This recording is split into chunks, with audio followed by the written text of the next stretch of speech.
آج جہاں دیگر امور میں ہم کوتاہی برتتے ہیں، وہیں اسلام کے ایک اہم فرائض زکوٰۃ کے معاملے میں بھی ہمارے اندر لاپرواہی اور غفلت کو زیادہ دکھائی دیتی ہے۔ زکوٰۃ کی ادائیگی میں ہم غفلت برتتے ہیں اور گویا کی زکوٰۃ تاوان ہے، گویا کی زکوٰۃ ایک بوجھ ہے، گویا کہ زکوٰۃ مال کی کمی کا نام ہے، حالانکہ زکوٰۃ اسلام کا ایک بہترین اور مضبوط پل ہے۔ اللہ کے نبی علیہ السلام نے ارشاد فرمایا، الزکوٰۃ قنطرۃ الاسلام، زکوٰۃ اسلام کا مضبوط پل ہے۔ جس طریقے سے دریاؤں کے عبور کرنے کے لیے، نہروں اور تالابوں کو پار کرنے کے لیے ایک مضبوط پل بنایا جاتا ہے تاکہ اس سے آسانی سے انسان گزر سکے اور دریاؤں اور تالابوں کے نقصان سے بچ سکے، ویسے ہی یہ زکوٰۃ اللہ نے اپنے عالی دربار تک آسانی سے پہنچنے کا بہترین ذریعہ بنایا۔ یہ زکوٰۃ اللہ تک پہنچنے کا بہترین ذریعہ ہے، اللہ کا قرب حاصل کرنے کا بہترین ذریعہ ہے۔ جہاں اللہ کے عالی دربار تک انسان اس زکوٰۃ کے ذریعہ پہنچتا ہے، وہیں انسان کے مال کی بھی حفاظت ہوتی ہے اور انسان کے مال کے شرور و فتن کا خاتمہ ہوتا ہے۔ مال کا جو شرور ہوتا ہے، مال کے جو فتنے ہوتے ہیں، اللہ اس سے حفاظت فرما لیتا ہے۔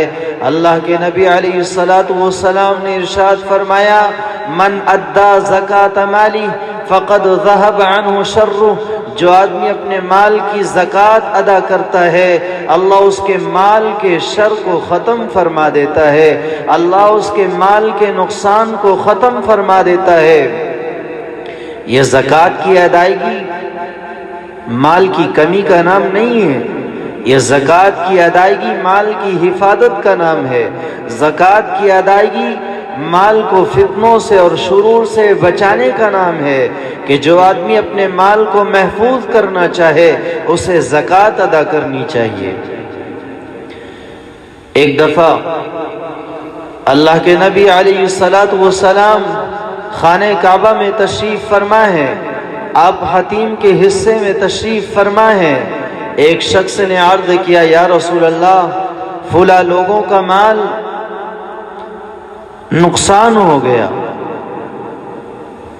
سمندر کی موج نے ان کے مال کو ضائع کر دیا۔ اللہ کے نبی علیہ السلام نے جو ارشاد فرمایا، آپ نے اس موقع پر چند باتیں ارشاد فرمائی جو آج کے سماج اور معاشرے کو ان باتوں پر توجہ دینے کی ضرورت ہے، ان باتوں پر غور کرنے کی ضرورت ہے۔ اللہ کے نبی علیہ السلام کا ایک ایک فرمان ہمارے لیے مشعل ہدایت ہے، ہمارے لیے مشعل راہ ہے۔ اللہ کے نبی علیہ السلام نے ارشاد فرمایا، جنگل ہو یا سمندر، کسی جگہ بھی جو مال ضائع ہوتا ہے، کسی جگہ بھی جو مال ضائع اور برباد ہوتا ہے، وہ زکوٰۃ نہ دینے سے ضائع اور برباد ہوتا ہے۔ اپنے مالوں کی حفاظت زکوٰۃ ادا کرنے سے کرو، اپنے مالوں کو محفوظ زکوٰۃ ادا کر کے کرو، اور اپنے بیماروں کا صدقہ اور اپنے بیماروں کا علاج صدقہ سے کیا کرو، اور بلاؤں کے نزول کو دعاؤں سے دور کیا کرو۔ دعا اس بلا کو بھی زائل کر دیتی ہے جو نازل ہو گئی، اور اس بلا کو بھی روک دیتی ہے جو ابھی تک نازل نہیں ہوئی۔ آپ نے کتنی اہم بات فرمائی کہ بلاؤں کا نزول اللہ دعاؤں کے ذریعہ ختم فرما دیتا ہے، بلاؤں کا نزول دعاؤں کے کرنے سے اللہ ٹال دیتا ہے۔ جب مصائب اور حالات انسانوں کو گھیر لیں، جب مصائب اور حالات سے انسان گھر جائے، جب فتنے اور حوادث سے انسان گھر جائے، جب دنیاوی مشکلات سے انسان گھر جائے، ایسے موقع پر ہمیں چاہیے کہ ہم دعاؤں کا اہتمام کریں۔ اور اللہ کے نبی علیہ الصلوۃ والسلام نے ارشاد فرمایا، من سرہ ان یستجیب لہ الدعاء، آپ نے فرمایا جس آدمی کی خواہش ہو کہ اس آدمی کی دعا اللہ جلد از جلد قبول کر لے، تو اسے چاہیے کہ خوشحالی میں دعاؤں کا اہتمام کیا کرے۔ جو آدمی یہ چاہے کہ بلاؤں کے نزول کے وقت، مصیبتوں کے آنے کے وقت، فتنوں کے آنے کے وقت، حالات کے آنے کے وقت اور دنیاوی تکالیف اور مصائب کے گھیرنے کے وقت ہماری دعائیں جلد از جلد قبول ہوں، تو اسے چاہیے کہ خوشحالی میں، جب اللہ نے ہمیں تمام طرح کی نعمتوں سے مالا مال کیا ہو، تمام طرح کے فتنوں سے محفوظ کیا ہو، تمام طرح کی بلیات سے محفوظ کیا ہو، تو ایسے موقع پر ہمیں دعاؤں کا اہتمام کرنا چاہیے۔ آپ نے فرمایا دعا اس بلا کو بھی ٹال دیتی ہے جو آنے والی ہوتی ہے۔ آج امت پر ایسے مسائل اور حالات پیش ہیں جن حالات میں بالخصوص دعاؤں کا اہتمام کرنے کی ضرورت ہے۔ خیر، اللہ کے نبی علیہ الصلوۃ والسلام نے ارشاد فرمایا آگے، جب اللہ جل شانہ کسی قوم کا بقا چاہتے ہیں، جب کسی قوم کی ترقی اور بڑھوتری چاہتے ہیں، تو اس قوم میں گناہوں سے عفت اور جواں مردی عطا فرماتے ہیں۔ کتنی بڑی بات اور اہم بات کہ جب اللہ کسی قوم کی بقا چاہتا ہے تو اللہ اس قوم کی گناہوں سے حفاظت کرتا ہے۔ لیکن آج میرے نوجوانوں، اگر ہم غور کریں تو ہمارا ایک ایک پل اور یہ ہمارے شب و روز نافرمانی میں ملوث ہو چکے ہیں، گناہوں میں ملوث ہو چکے ہیں۔ آج ہمیں جناب محمد الرسول اللہ صلی اللہ علیہ وسلم کے فرامین پر غور کرنے کی ضرورت ہے کہ آپ نے فرمایا کسی قوم کی بقا اور کسی قوم کی حفاظت اور کسی قوم کی ترقی اللہ تعالیٰ گناہوں سے محفوظ ہونے پر رکھتا ہے۔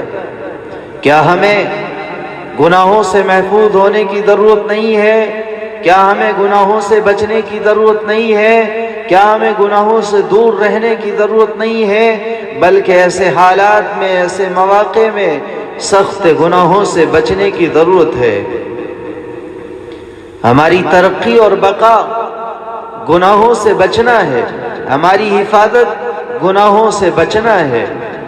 اللہ کے نبی علیہ الصلوۃ والسلام نے ارشاد فرمایا، جس قوم میں جواں مردی ہو، جود و عطا ہو، جود و بخشش ہو، اللہ اس قوم کی حفاظت فرماتا ہے اور اس قوم کو ترقی دیتا ہے، اور جب کسی قوم کو ختم کرنا چاہتا ہے تو اس قوم میں خیانت پیدا فرما دیتا ہے۔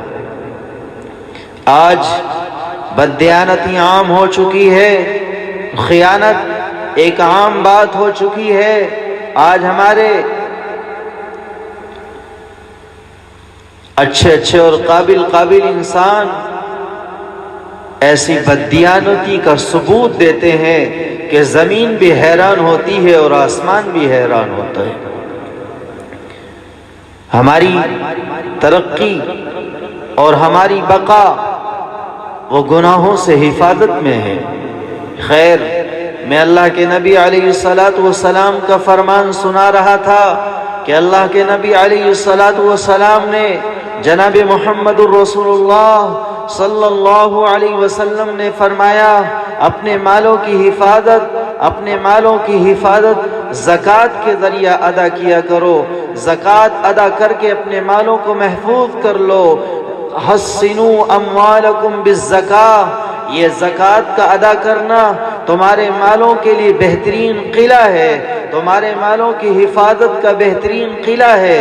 جس طریقے سے قلعہ میں داخل ہونے والا چہار جانب کے فتنے سے محفوظ ہو جاتا ہے، چہار جانب کے خطرے سے محفوظ ہو جاتا ہے اور چاروں طرف کے خطرات سے محفوظ ہو جاتا ہے، ویسے زکوٰۃ ادا کرنے والے کا مال تمام طرح کے نقصانوں سے محفوظ ہو جاتا ہے۔ ہاں، اس کا مال ڈوبنے سے بھی محفوظ ہو جائے گا، اس کا مال چوری سے بھی محفوظ ہو جائے گا، اس کا مال عدالتوں میں ضائع ہونے سے محفوظ ہو جائے گا، اس کا مال کورٹ اور کچہریوں سے محفوظ ہو جائے گا، اس کا مال دنیاوی فتنوں سے محفوظ ہو جائے گا۔